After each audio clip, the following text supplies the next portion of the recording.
So welcome again to another session of this trading. So today I will be telling you or teaching you how to label your products and send them to Amazon. As an FBA seller, which is the fulfilled by Amazon, you are is your responsibility to send your products down to Amazon. And how will they identify your products? They will identify your products through what we call the products label. And I'm going to show you an example of the label. This is how the label looks like. So you're going to print as many labels as you want. The product I'm sending today is a 30-piece product. So you are going to print this, your label, and you are also going to print the box label. So immediately you print this, you open up your product,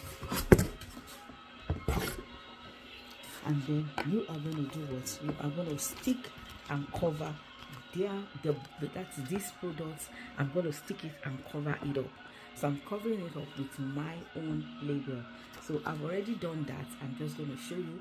But all you need to do is you can cut with a scissor. So I do normally cut with this, and then I stick it on the product, and I put everything together in a big box like this, and I send it off to Amazon. So basically, this is my product that is going down to Amazon.